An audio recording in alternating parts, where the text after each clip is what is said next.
Badan Pusat Statistik merilis laporan Indeks Kebahagiaan 2021. Pada tahun ini angkanya naik 0,8% menjadi 71,49 dibandingkan pada 2017 lalu. Ya, betul sekali Aneka. Jadi dalam laporan BPS juga mencakup ya deretan provinsi paling bahagia dan paling tidak bahagia di Indonesia. Di mana terdapat 3 dimensi yang diukur yaitu kepuasan hidup, perasaan, dan makna hidup.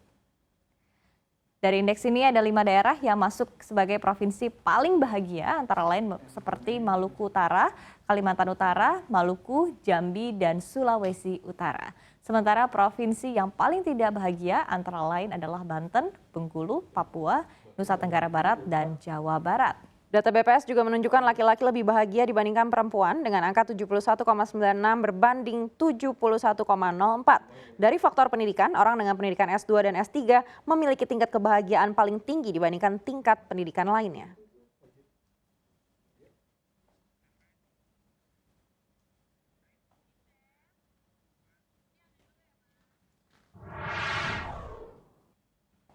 Ya Iva, kalau tadi kita ngomong-ngomong soal indeks kebahagiaan, ternyata ibu kota DKI Jakarta ini malah tidak masuk 5 kota yang paling bahagia. Atau paling tidak bahagia ya jangan-jangan. Kalau kamu pikir masuk di mana nih?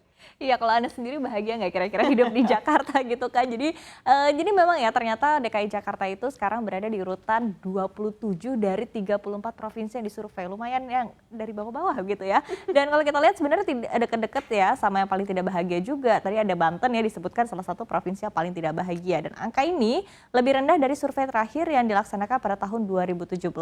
Dan bahkan indeks kebahagiaan di DKI Jakarta juga turun dari rata-rata tingkat secara nasional. Iya, memang bukan hanya di DKI Jakarta saja, kota-kota lainnya pun ini juga ada yang menurun begitu ya, seperti Aceh, Bengkulu, Riau, dan Sumatera Selatan. Kalau dari penghitungan dari BPS, kalau indeks kebahagiaan warganya mau naik, ini ada 3 aspek yang diukur, mulai dari kepuasan hidup, perasaan, dan makna hidup. Wow, Iya. ini deep banget nih ya. Cukup dalam ya pembahasannya karena memang ya kita ketahui bahwa berbagai masalah yang ada saat ini juga masih belum terselesaikan, makanya rasanya sulit gitu ya untuk meningkatkan rasa bahagia sebagai warganya ya Nah ya masih banyak PR-PR yang harus dilakukan nih. Iya, dan katanya kalau kebahagiaan itu state of mind ya, tapi ternyata ada 3 aspek tadi yang disampaikan begitu. Dan Kepala BPS Margo Yuwono ini juga bilang kalau pengukuran indeks ini sifatnya subjektif untuk melihat persepsi masyarakat tentang apa yang mereka rasakan sehari-hari. Meski subjektif, semoga saja ini bisa menjadi ukuran begitu ya untuk meningkatkan kinerja di tahun-tahun berikutnya.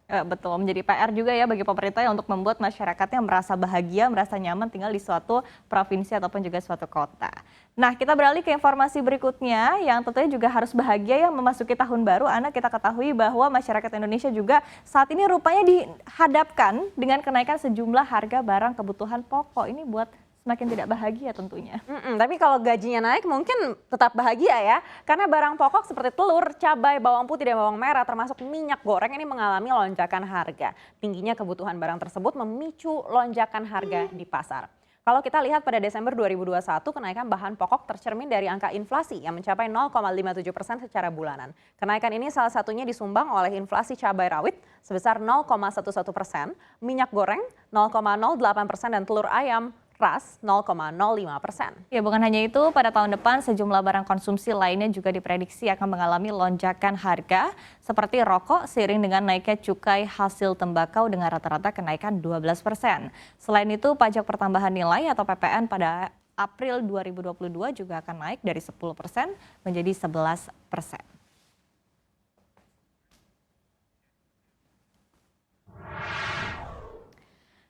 Nah, jadi yang baru kemarin senang-senang merayakan tahun baru 2022 begitu dengan harapan baru. Semoga masih tetap happy ya, meskipun tadi ada kabarnya begitu ya bahwa akan ada kenaikan sejumlah harga. Dan pemerintah juga sudah menyiapkan ya sejumlah kebijakan yang akan membuat sejumlah barang kebutuhan naik. Tadi sudah disebutkan salah satunya adalah ada kenaikan PPN juga di April nanti. Iya, dan tidak hanya itu, mulai dari rokok, lalu ada penyesuaian listrik non-subsidi sampai tarif pajak pertambahan nilai itu tadi ya yang mulai naik pada April 2022 nanti. Artinya kalau kita mau jajan nih di restoran, siap-siap harus bayar lebih mahal karena ya PPN-nya naik. Dan kenaikan ini juga akan berlaku pada barang-barang ekspor impor. Wow, berarti yang suka barang-barang branded nih udah siap-siap ya harus merogoh kocek lebih dalam. Betul banget, apalagi kenaikan harga sejumlah kebutuhan itu bukan hanya bikin kantong kita juga semakin tipis ya, tapi pemerintah juga perlu mengantisipasi nih lonjakan inflasi pada tahun depan, karena kalau misalnya inflasi tidak terkendali maka bisa berbahaya juga, karena di satu sisi untuk daya beli masyarakat juga masih belum sepenuhnya pulih dari pandemi COVID-19. Iya betul sekali Iva, sejauh ini Bank Indonesia masih memperkirakan inflasi masih akan terjaga pada kisaran 3 plus minus 1%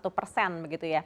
Dan di Undang-Undang APBN 2022 juga disebut laju inflasi dapat dikendalikan pada level 3% pada 2022. Semoga kedepannya memang inflasi tetap terjaga sesuai yang disampaikan pemerintah. Tapi kalau tadi saya wawancara dengan ekonom katanya 7% begitu ya.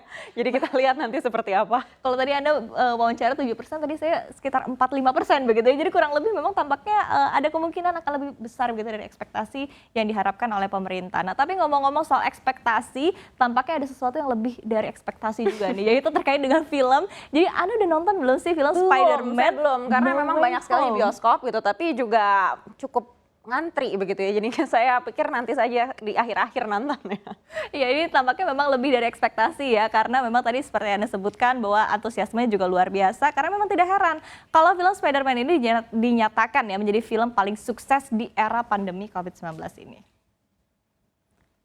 Ya, dan bahkan film besutan Marvel Studio ini juga masuk ke dalam deretan 10 film berpenghasilan tertinggi sepanjang sejarah, di mana Variety melansir Spider-Man No Way Home telah menghasilkan 8,6 triliun rupiah hanya dari penayangan di kawasan Amerika Utara, dan berhasil menduduki posisi puncak box office berturut-turut sejak dirilis pada 17 Desember lalu. Wah, memang luar biasa sekali ya, dan secara global Spider-Man meraih 14,1 triliun rupiah dan juga dapat ulasan positif.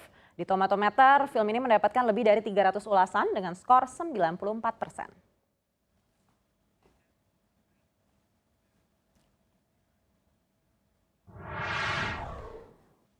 Wow, jadi Spider-Man No Way Home ini tampaknya memang luar biasa ya antusiasmenya, meskipun di urutan ke-10 tapi prestasinya dicapai saat pandemi ya. Apalagi juga film sekelas Star Wars, The Last Jedi, dan The Avengers juga saatnya tampaknya kalah ya, Nek ya. Iya, bahkan kalau di antara semua film franchise Spider-Man Sony yang edisi No Way Home ini, pendapatannya tertinggi mengalahkan Spider-Man Homecoming dan Spider-Man Far From Home. Ya memang hasilnya jauh sih ya, 1/10, padahal dua film itu dirilis sebelum pandemi.